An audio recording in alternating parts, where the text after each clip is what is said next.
Bonjour à tous et bonjour à toutes, bienvenue sur une nouvelle vidéo de Maître Dioscuros. Enfin, nous nous retrouvons pour une petite vidéo sur notre jeu favori. Et aujourd'hui, je vous présente une petite équipe qui est bien placée pour contrer les Team Pluie. A savoir que j'ai fini 16e au dernier tournoi PGL avec, donc c'était celui de janvier, donc excusez-moi. Donc ce qui est bien, c'est que Rechu attire la foudre sur lui, ce qui permet à Léviator de méga évoluer et de placer généralement une Danzraco. Donc la protection de la foudre plus le bluff fait un super bon combo. Donc voilà, par exemple là, la Danzraco est placée. Béquipant fait abri, ça je m'y attendais. Du coup je vais faire cascade sur Plumeline. Et la bluffer aussi, parce qu'on sait jamais avec les puissances cachées de nos jours. C'est un peu ce qui tue le jeu, la power save qui permet de faire tout et n'importe quoi. Quand vous voyez les puissances cachées de type voulu sur des Pokémon, des fois c'est un peu rageant, mais bon, ça fait partie du jeu, on s'y habitue, on joue avec le game. Et voilà. Donc mon Mega Léviator, c'est le Léviator chromatique que l'on trouve au lac Colère dans Pokémon Crystal, donc puisqu'il vient de la version Cristal. Et voilà, donc j'avais sauvegardé avant, j'ai réalisé plusieurs fois pour avoir la bonne nature. Ensuite j'ai transféré sur Pokémon Ultra Lune et Ultra Soleil. Je l'ai monté au level 100 et je lui ai donné une capsule. Voilà pourquoi il est exceptionnel et qu'il a la bonne nature et du coup la bonne répartition en EV. Un Shiny Strat fait maison. Donc voilà, là on va retirer notre Rechu. On va placer des météoros pour que le séisme ne le touche pas, puisqu'on va se méfier de Malamandre quand même. Petit truc, je donnerai en commentaire de la vidéo, je mettrai les sets des Pokémon, comme ça si vous voulez vous refaire la même équipe, qui marche plutôt bien, eh bien ça sera avec plaisir que je vous partage tout ça. Donc on y va. Donc Malamandre, rasé d'un coup, rasé de près, Gillette. Je m'attendais à un piège de Malamandre et puis non, je suis surpris. Alors est-ce que c'est un objet de choix, style les lunettes pour faire de gros dégâts? Très certainement. Mais je m'attendais à un truc et finalement non.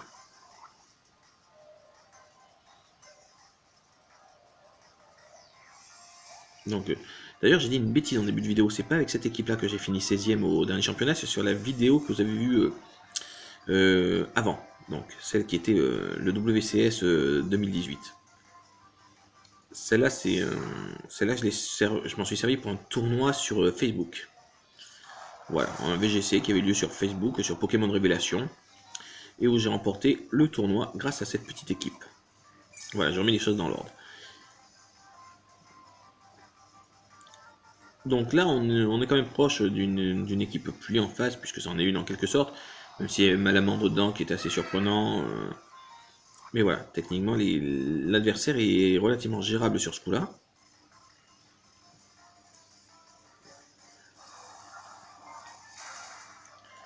L'Hydroqueum OS, ben, sous la pluie en même temps. Heureusement, le casque brut lui fait assez de dégâts pour que mon prochain coup lui soit fatal.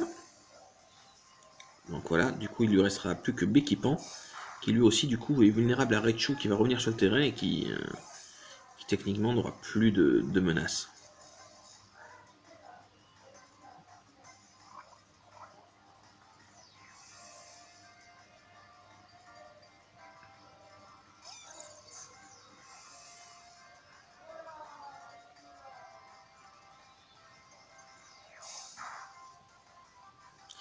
Et voilà, pour un premier match, on va en faire 3 comme ça.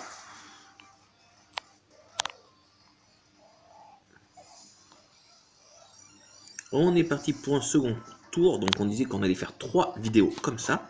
Enfin, 3 vidéos de combat duo, puisque c'est un peu ma spécialité. C'est rare que je fasse du duo, mais pardon, c'est rare que je fasse du solo. Mais du solo, vous en aurez très bientôt d'ailleurs sur la chaîne. Alors là, je mets un point tout de suite. Cette équipe, j'ai déjà affronté une du même style. Je sais exactement ce qu'il veut faire. Une attaque Z qui va booster à fond Evoli. Il va faire un relais sur mon Afflémite, échanger son talent avec Skitty. Et si j'ai mémorisé cette équipe, c'est que je m'étais pris une sacrée fessée par une équipe du même style. Donc ce coup-ci, on va pas se faire avoir. On va bluffer Evoli pour pas qu'il place son attaque. On va booster Léviator. Et on va démonter Evoli avant qu'il ait eu le temps de faire quoi que ce soit.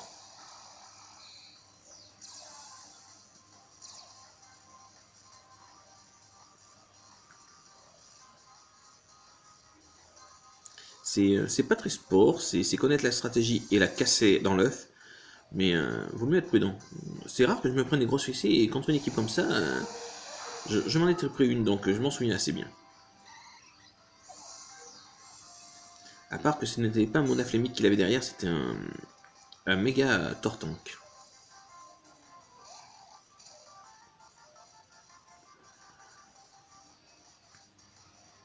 Donc le cascade devrait lui faire plutôt pas mal. Ouais, le Fort Frimousse va le paralyser. Alors Fort Frimousse, vous me dites, ça fait aucun dégât, et certes c'est vrai, ça doit enlever les 30 PV. Mais, et encore si ça les enlève. Mais l'idée c'est vraiment de paralyser. Un jour de Smogon me dirait que c'est du para-axe. Et oui, ça en est, oui. Mais ça me permet au moins de placer mon Pokémon comme je veux, d'entraver un peu l'autre. Et je trouve que là, à ce niveau-là, c'est plutôt une partie de stratégie. Voilà, c'est pas comme si j'avais joué Requiem, Abri, trucs comme ça, où je trouve que là, on est limite hors strat. C'est juste, on est plus dans l'astuce pour gagner. Là, la paralysie comme ça, eh bien, je trouve que c'est assez jouable, puisque je ne joue pas que ça, je ne paralyse pas les 4. Et voilà. Donc là, je sens qu'on va terminer par une victoire au prochain tour, puisque bon, l'Evolurock est tombé. Bon, il copie quand même les boosts de Léviator, c'est déjà pas mal. Hein. Mais bon, il pourra plus rien faire, mais l'idée était bonne. Donc notre adversaire au Skitty a déclaré forfait. Bon, je m'y attendais un peu. Donc là, nous allons affronter un dernier adversaire, Crystal. À sa tenue, on voit qu'il a complété son Pokédex, car la tenue de Karateka, on l'a quand on a rempli le Pokédex. Alors on y va. Son équipe est intéressante d'entrée de jeu. Je remarque que bon, Arcanet était surjoué l'année dernière, il a encore surjoué cette année. C'est un Pokémon qui a fait ses preuves. Et Lougarok est très sympa, surtout qu'en ce moment il est très joué avec son cristal Z. Et du coup il fait mal, il a une bonne vitesse, il a... Bon, ce qui est un peu dommage, c'est que le tout dernier, donc Lougarok qui a griffe dure, est quand même beaucoup plus sympathique stratégiquement. Donc on y va, on bluffe.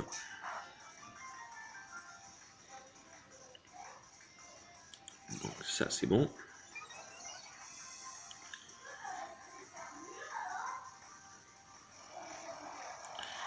Ça va être tendu. Si tout se passe bien, je vais pouvoir retirer Raichu, placer Démétéros et faire un séisme.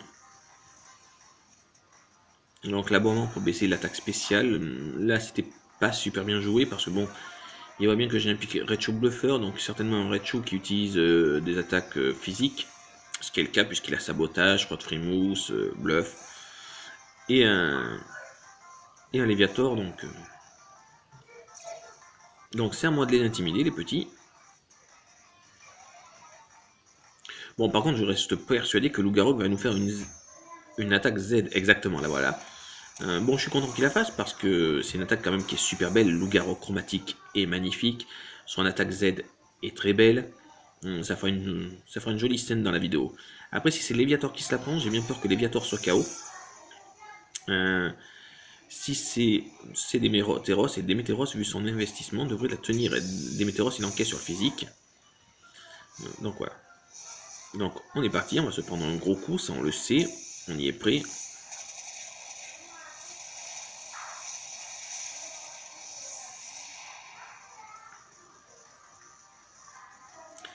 Bon, sur ce, le séisme, maintenant, c'est à moi de frapper.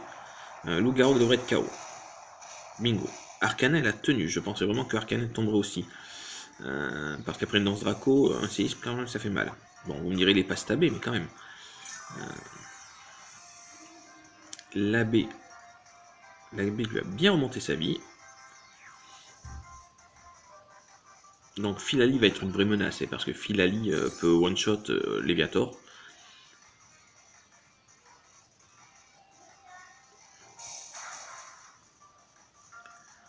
Hop. Donc là, c'est moi qui ai mal joué. Saboter Arcanet, ça servait plus à grand chose en fait. J'aurais dû faire un éboulement ou peut-être saboter Philali justement.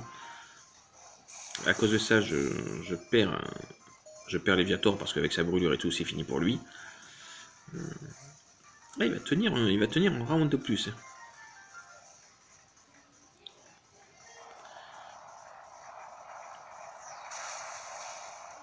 il a tombé Arcanet, donc ça c'est une super bonne chose. Ça permet de faire très mal à... Même pas très mal, je pense qu'il va le tenir aussi, mon séisme. Ouais, mais bon, petit à petit on va l'avoir ce Filali. Puisque normalement j'ai de quoi le contrer derrière, donc ça va le faire. La Filali place un Danse Lame, donc là on sait qu'il va faire mal. Du coup je vais replacer Raichu, je vais pouvoir le bluffer.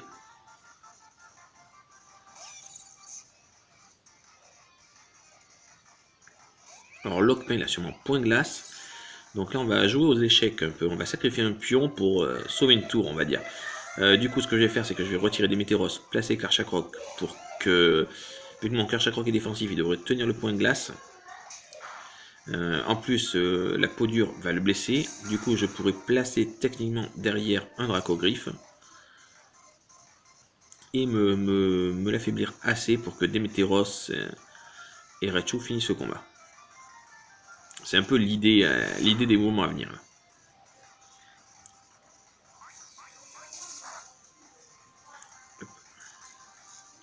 Mon enlot de Filali est paralysé. Peut-être qu'il aurait mieux valu que je m'en prenne un peu à Lockpain, mais bon. Tac. Peau dure. Ah, peau dure l'a eu. Peau dure l'a eu. Non, il doit lui rester un PV, quoi. Et Lockpain a dû tenir avec un PV, je suis dégoûté. Damoclès. Raichu se sacrifie pour pas qu'on se mette à 2 sur Lockpain. Enfin, Filali se sacrifie sur Raichu pour pas qu'on se mette à 2 sur Lockpain. Ça m'embête un peu, mais c'est comme ça.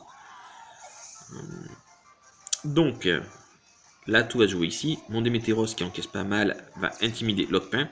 Donc ça va jouer en un tour. Moi, je vous dis que la vidéo se termine déjà. Je sais que je vais gagner grâce au casque brut.